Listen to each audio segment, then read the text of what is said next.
Om Swastiastu. Baik, terima kasih atas kesempatan yang telah diberikan kepada kelompok kami. Di sini kami dari kelompok 5 akan memaparkan materi mengenai kematian menurut lontar Werspati Tatwa. Namun sebelumnya, izinkan kami untuk memperkenalkan diri terlebih dahulu. Perkenalkan, nama saya Niluh Sri Indriani dengan NIM 20 11 01 10 25 serta rekan saya yaitu Wayan Aditya dengan NIM 20 11 01 10 35. Baik, untuk mempersingkat waktu, materi yang akan saya jelaskan yaitu mengenai kematian menurut lontar Werspati Tatwa. Nah, Werspati Tatwa adalah sebuah lontar yang tergolong tua usianya. Lontar ini menguraikan ajaran tentang kebenaran tertinggi yang bersifat siwastik yang diuraikan secara sistematik. Werspati Tatwa terdiri dari 74 pasal atau sloka yang menggunakan bahasa Sanskerta dan bahasa Jawa kuno. Secara etimologi, Werspati Tatwa berasal dari kata Werspati dan Tatwa, yang dimana pengertian Werspati adalah nama dari seorang bagawan di surga. Hal ini sesuai dengan yang terdapat dalam Werspati Tatwa, sloka 1 yang berbunyi sebagai berikut. Irikang kalabana sirau, wiku ring swarga, bagawan Werspati ngaranira, sira tamaso mapuja di batara, yang artinya, pada saat itu ada seorang petapa di surga bernama Werspati. Ia datang dan memuja Sang Hyang Iswara. Nah, dalam lontar Werspati Tatwa ini berisikan tentang dialog antara seorang guru spiritual yaitu Sang Hyang Iswara dengan seorang siswanya, beliau yaitu Bagawan Werspati. Nah, di dalam lontar ini, dalam Werspati Tatwa ini disebutkan bahwa Sang Hyang Iswara berstana di puncak gunung Kailasa yang merupakan puncak gunung Himalaya yang dianggap suci. Werspati Tatwa merupakan naskah Jawa kuno yang bersifat realistis, di mana dalam menyajikan ajarannya dirangkum dalam suatu mitologi yang tujuannya untuk mempermudah ajaran itu dimengerti.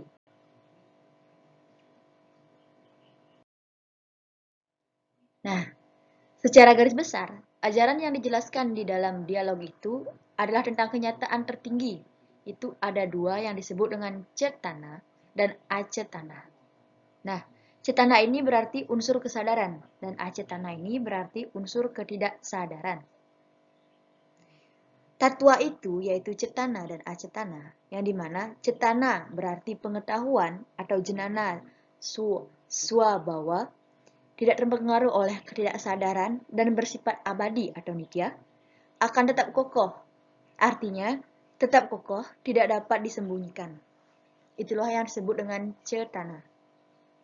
Begitu pula dengan acetana, yang berarti tanpa pengetahuan. Ibarat batu, itulah yang dinamakan acetana. Nah, jika cetana dan acetana bertemu, maka akan lahirlah seluruh tatwa, yaitu tatwa asal, yang dimana ada pradana tatwa, triguna tatwa, budi tatwa, ahangkara tatwa, bayendriya tatwa, kamendriya tatwa, panca mahabhuta tatwa, dan dimana di sini ada 3 bentuk cetana, yaitu paramasiwa tatwa, sadasiwa tatwa, dan siwa tatwa. Kedua unsur ini bersifat halus dan menjadi sumber dari segala yang ada. Cetana itu ada 3 jenis. Yang pertama, ada paramasiwa tatwa, yang dimana merupakan tingkat kesadaran tertinggi. Tentang paramasiwa tatwa, terdapat dalam Werspati Tatwa, sloka 7-10. Sang Hyang Widi Paramasiwa adalah kesadaran tertinggi yang sama sekali tidak terjamah oleh belenggu maya, karena ia disebut Nirguna Brahman. Ia adalah perwujudan sepi, suci, murni, kekal abadi, dan tanpa aktivitas.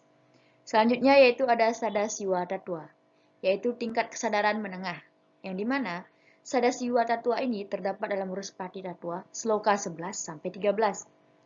Pada tingkatan Siwa Tatwa, Siwa Atma Tatwa, sakti, guna dan swabhawanya sudah berkurang. karena sudah dipengaruhi oleh maya. Karena itu, sada siwa tatua ini disebut juga maya sira tatua, berdasarkan tingkat pengaruh maya terhadap siwa tatua. Untuk yang terakhir yaitu ada siwatma tatua, yang dimana tingkat kesadaran yang terendah. Nah, siwatma tatua ini bersifat hening, bening, tanpa noda, terang, suci, dan jelas. Jika ia dinodai oleh ketidaksadaran, kekuatannya atau saktinya akan hilang. Sakti berarti tahu segala-galanya dan mengerjakannya segala-galanya. Jika siwa tatua tidak maha tahu dan tidak maha pencipta, ia disebut Atman, yang artinya kesadaran yang telah mabuk. Atma tatua ini sangat luas, maka dari itu maya tatua sangat padat seperti tawon yang berjejal dalam sarangnya. Nah, maya dapat diibaratkan sarang tawon, Atma diibaratkan tawon muda yang bergantung. Maka berhadapan ke bawah adu muka, Atman menghadap ke bawah tanpa mengetahui tatua adalah yang di atasnya. Nah, untuk penjelasan selanjutnya akan dilanjutkan oleh rekan saya. Baik, terima kasih atas kesempatan yang diberikan kepada saya. Di sini saya akan melanjutkan materi yang telah disampaikan dari rekan saya. Nah, 3 jenis cendana itu sering juga disebut dengan cendana telu atau 3 tingkatan kesadaran, yang tidak lain adalah Sang Yang Widi itu sendiri yang telah berada di tingkat kesadarannya. Tinggi rendahnya tingkat kesadaran itu tergantung pada kuat tidaknya pengaruh maya. Paramasiwa bebas dari pengaruh maya, sedang-sedang saja. Sedangkan Siwatma mendapat pengaruh maya yang paling kuat.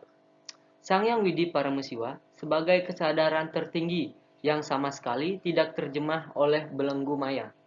Karena itu, ia disebut Nirguna Brahman. Dan ia merupakan perwujudan sepi, suci murni, kekal abadi, dan tanpa aktivitas. Kemudian, Paramasiwa kesadarannya mulai tersentuh oleh maya, dan pada saat seperti itu, ia mulai terpengaruh oleh sakit. Guna sabbawa yang merupakan hukum kemahakuasaan Sang Yang Widi, sadis Siwa yang memiliki kekuatan untuk memenuhi segala kehendaknya, yang disimbolkan dengan bunga teratai yang merupakan santananya.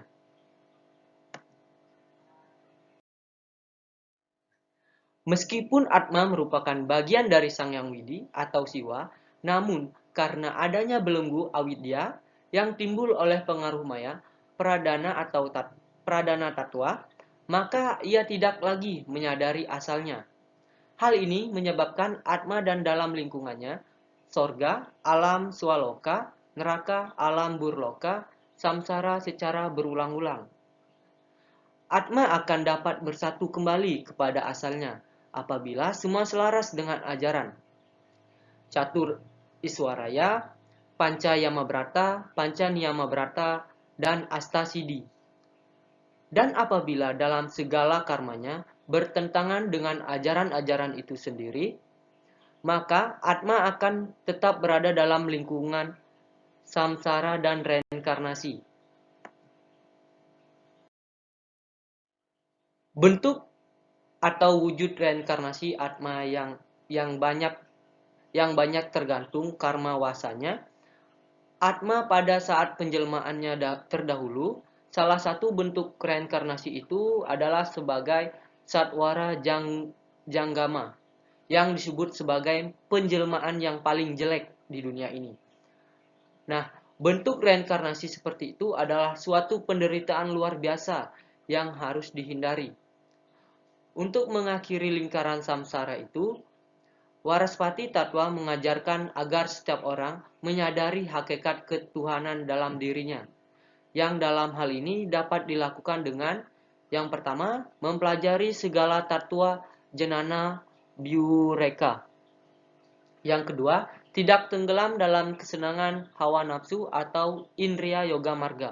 Yang ketiga, tidak terikat pada pahala-pahala perbuatan baik atau buruk atau tresna dosa kiasa.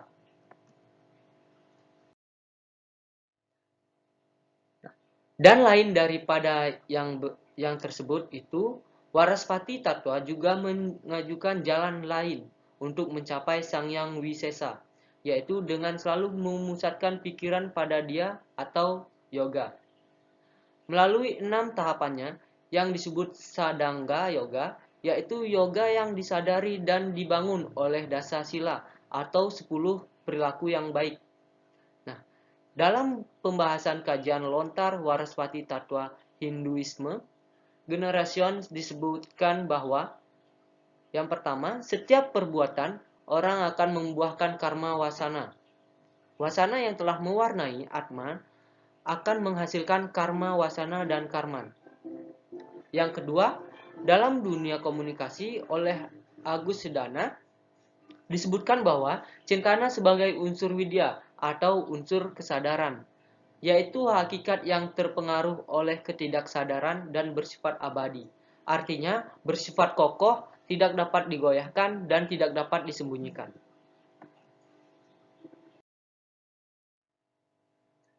Baik, itu saja pemaparan materi yang bisa kami sampaikan. Kurang lebihnya kami mohon maaf. Saya tutup dengan Paramesanti. Om Santi Santi Santi Om. Bye-bye.